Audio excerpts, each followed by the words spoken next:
محترمو مسلمانانو ورونو، دغه عالم به تاسو پیژنئ. د پاکستان د جمعیت ګوند یو عالم دی. دغه ویډیو یې ماته چا راولېږله، نو لومړی تاسو د ده ویډیو وګورئ، بیا یو څه خبرې کوو. او نن به کورنار پاسي اے ناسونتا اے د سپیو د خنزیر عمر مختی نیولې دي ساقي جان باندې نومېږي. قسم دې مخې وګوره د هغه د خنزیر او د هغه په مخ کې فرق نشته. لعین انسان دی او رزیل انسان دی، خبیث دی او دوس دی.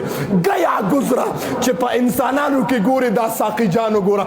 قسم دې خدای مخ مسه کړی دی، ته مخ راواړو د بیزو غوندې د شادوګانو سي د خنزیرانو سي د اسخا مخې نیولې دي. وګد مخې د بدرنگا گیا گزرا ذلیلا خبیثا رزیل او درنده بندري. تاسو د ده دغه ویډیو ولیدله چې په منبر باندې ناست دی او یو شخص یو فرد په باره کې خلکو ته ډېرې بدې ردې سپکې سپورې وایي. ما ته چې چا راولېږله هغه وایي مولوي صاحب محترم د دې په باره کې ته څه وایې؟ ما ویل دا د ده شخصي نظر دی، دا د ده شخصي کار دی. موږ د چا په شخصیاتو باندې کار نه لرو. هر څوک چې څه کوي هغه د ده په اصلیت باندې دلالت کوي. نو د موږ اصل کار دا دی چې د دین او اسلام کې څوک د ځان نه څه را پیدا کوي یا د دین اسلام نه څه وباسي او یا کوم څه غلط تعبیروي، نو د هغې اصلاح کول او د هغې خلکو ته بیان کول دا د موږ مسؤلیت دی. نو موږ به خلکو ته دا وایو چې دا څه چې دی بیان کوي دا په اسلام کې نشته، او دا چې ده بیان کړي دي دا یې د ځانه جوړ کړي دي، او یا د په اسلام کې کمی کړی یا یې زیاتی کړی دی. نو دغه کنځلې په اسلام کې دا خو بالکل ناروا خبره ده، خو لیکن دا د ده یو شخصي کار و، نو ما په هغې باندې کار ونه لرو. خو لیکن دغه دویمه ویډیو یې تاسو وګورئ.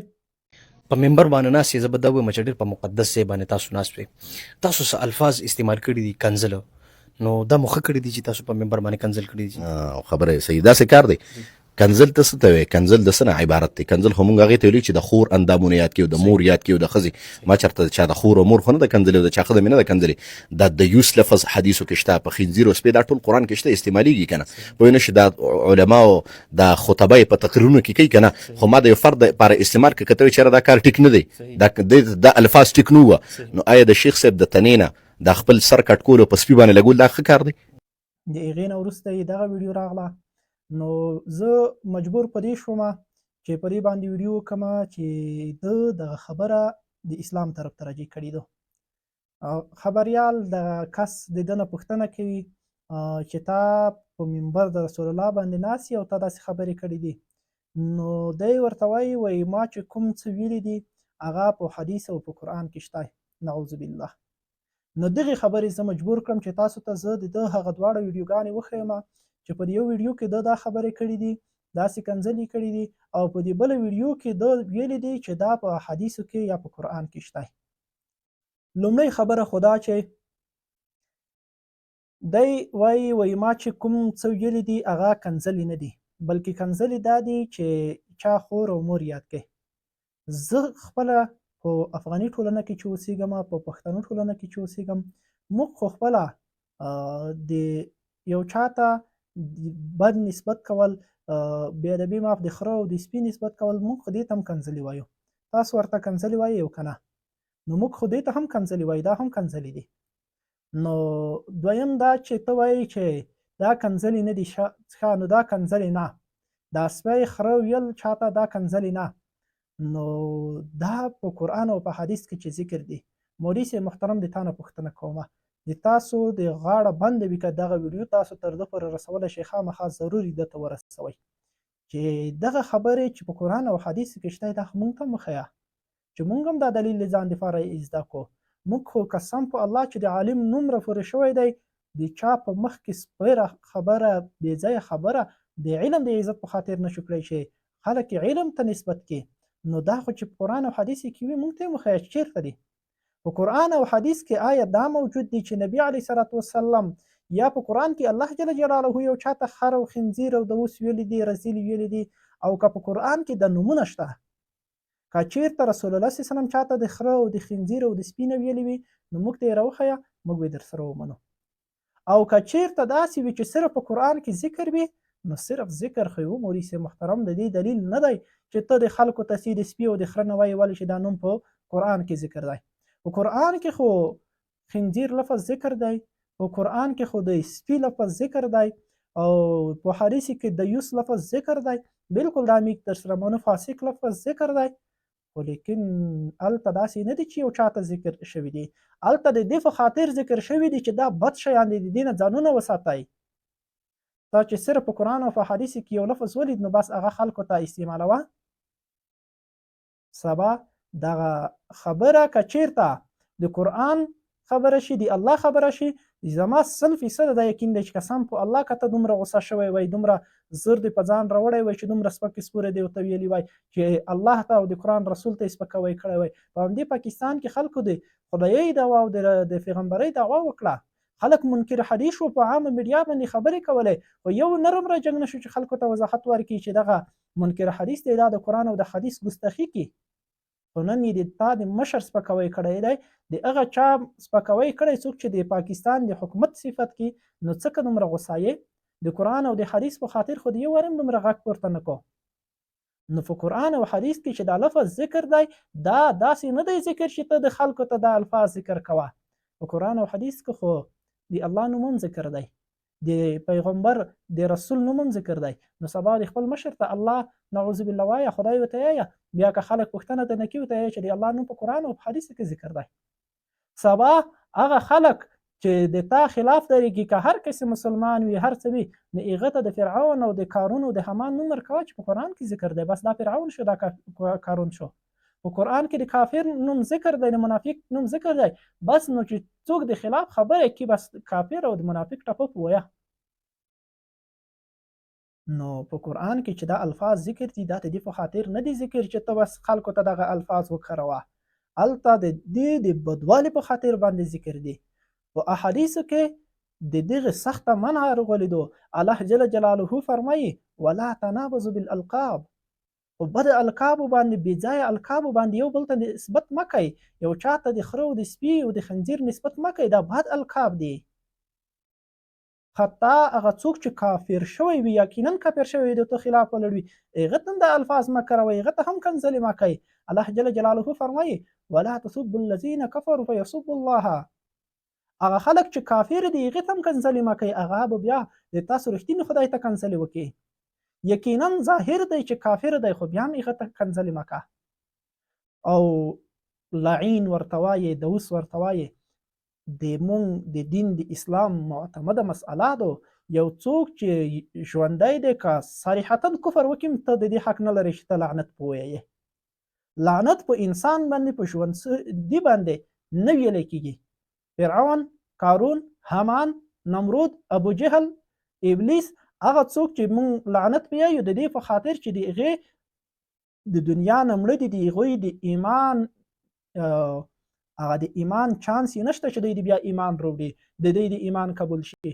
هغه موږ ته الله ویلي چې دوی ملعونین وو، نو هغې ته موږ په هغې باندې موږ لعنت وایو. ژوندی کافر چې وي په هغې باندې لعنت نه وایو، ولې چې د هغو د ایمان چانس لا شته، لا ژوندی دی، کیدی شي د ده آخره خاتمه الله جل جلاله څخه کې انما الاعمال بالخواتم، اعمال موافق هغه موقوف دي تر خاتمه پر اخره خاتمه کې دی شي الله څخه کې، نو ته په هغې باندې لعنت یې، هغې ته خر د اوس او داسې الفاظ کاروي. او سره د دې چې دا د مؤمن نښه نه ده، دا د مسلمان نښه نه ده، حتی د یو عالم نښه خو بیخي نه ده. نبی علیه الصلاة والسلام فرمایي مؤمن به فحاش نه وي، مؤمن به بد القاب نه کاروي، بد الفاظ به نه کاروي، چاته به خر او سپی نه وایي. د منافق نښې چې نبی علیه الصلاة والسلام موږ ته ذکر کوي، بعضې حدیثو کې 3 ذکر کوي، په بعضې کې 4 ذکر کوي. و اذا خصم شتمه، منافق هغه چاته ویلی کېږي چې کله یې د چا سره جنګ شي بس کنځلې کوي، نو دا خو د منافق علامه ده. نبی علیه الصلاة والسلام فرمایي فحاش سړی به جنت ته داخل نشي، نو دا د جنت نه د الله د رحمت نه امیدي ده، د الله د رحمت نه لرلی دی. نو دا په احادیثو کې په دې طریقه نه دی ذکر لکه ته چې ذکر کوي. فحاش سړی، بد الفاظ کارونکی سړی، هغه الله ته نه دی خوښ، هغه د جنت نه لرې دی، د الله د رحمت نه لرې دی. هغه انسان چې الله اشرف المخلوقات ورته ویلي دي، ته ورته خر او خنزیر وایې، دا د الله جل جلاله په خلقت باندې اعتراض شو. د الله جل جلاله په پیدایښت چې الله انسان پیدا کړی ته خر او خنزیر ورته وایې، نو دا په هغې باندې اعتراض شو. زه نه د ساکي ملاتړ کوم، نه د ده رقم د نورې خلکو ملاتړ کوم. اوس یې وایم بیا یې وایم چې بد یې کړي، 10 چنده یې بد کړي، 100 وارې بد کړي چې دی په یو عالم پسې په میډیا کې غږېدلی دی. هېڅوک باید په عالم پسې په میډیا کې خبره ونه کړي. خو لیکن زه نه د ساکي طرفدار یم او نه د شیخ ادریس طرفدار یم. زه اسلام پرست، دین پرست یم. د دین خلاف خبره چې څوک وکړي، په دین کې چې څوک زیادت او کمی وکړي، هغه نه پرېږدو، هغه به موږ خلکو ته ظاهروو چې دا سړي د ځان نه په دین کې خبره پیدا کړه. دا خبره په دین د اسلام کې نشته، دا خبره د ځون نه پیدا کړې ده. نو دا کنځلې او دا بد رد ویل دا خو د مسلمان د شان سره نه ښایي. دا خو د یو مسلمان خبره نه ده. مؤمن چې دی، نبی علیه الصلاة والسلام فرمایي المؤمن مؤلف ولا خیر فی من لا یألف ولا یؤلف. مؤمن ځای د محبت دی. هغه څوک الله ته هیڅ محبوب نه دی چې نه دی د چا سره محبت کوي او نه د ده سره څوک محبت کوي. هغه کس چې د تا خلاف ولاړ دی، هغه یو بې علمه، یو مسافر د وطن نه لرې شوی، هغه کم عقل شخص دی. هغه په دین او په اسلام نه دی خبر. هغې ته چې ته د خره او د سپي نه وایي، نو هغه د تو عالم ته دغسې بیا وایي. هغې ته هغه خو بیا مجبوري کړي چې هغه د تا سره دغه رقم تضید وکړي. نو ته چې هغې ته په مقابل کې بد رد یایې، مؤمن خو باید مؤلف معنا ځي د محبت وي، چې خلک محبت ورسره وکړي، چاته سپکې سپورې ونه یایې. هغه څوک چې سپکې سپورې درته وایي، په مقابل کې ته نیکه خبره ورته وکړه، هغه سره ښه وکړه. ابوبکر صدیق رضی الله تعالی عنه ته یو کس یې وایي فلانکي سړي په تا کې دغه غیب بیان کوو چې په ده کې دا د غیب دی. دی ورته ووایي دا خو صرف یو دوه غیبینه مې درته ظاهر شوي دي، په موږ کې نور ډېر غیبینه دي. په موږ کې کیدای شي نور ډېر غیبینه وي، نو دا د مو یو څو غیبینه درته ظاهر شوي دي. نو غیب چې چا در وښیو، یول خو ځواب مه ورکوه، مننه تر وکړه. خو که چیرې کې مننه نشي تر کړی، نو په داسې الفاظ څخه ځواب مه ورکوه چې هغه مجبور کړي چې هغه د تو قرآن ته، حدیث ته، هر څه ته سپکاوی وکړي. هغه د تو اسلام، د تو وطن، د تو هر چیز ته هغه سپکاوی وکړي. معاذ رضی الله تعالی عنه رسول الله صلی الله علیه وسلم ته فرمایي یا رسول الله د ژبې په ګناه باندې به موږ نیولی کېږو او د خبرې به موږ نیولی کېږو؟ نبی علیه الصلاة والسلام ته فرمایي میر د بیره شه ای معاذه.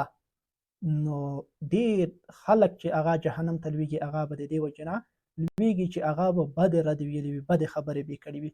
او دا د بد خبرې، بد اخلاقي کول، دغه ته مفلس ویلی کېږي. نبی علیه الصلاة والسلام یو ورځ صحابه ته فرمایي تاسو مفلس کس پیژنئ؟ صحابه ووایي یا رسول الله مفلس خو موږ هغه چاته ویلی کېږو چې د خرڅ او د خروک هېڅ هم نه لري. نبی علیه السلام ورته وفرمیل اصلي مفلس دا نه دی. اصلي مفلس او اصلي غریب هغه څوک دی چې دی بد اخلاقه وي، خلکو ته بد رد یې پچکویه وي. د قیامت په ورځ باندې به یو دی ډېر نیک اعمال وي کړي وي، دی به خشول وي چې که زه به جنت ته ځمه، ځان ته به ډېر بزرګ یې. خو لیکن یو سړی به راشي، هغه به عریضه وکړي الله جل جلاله ته، یا الله تعالی دا هغه څوک دی چې مو ته یې کنځلې کړي وي، د ده نیک اعمال به هغه ته ورکولی کېږي په مقابل کې.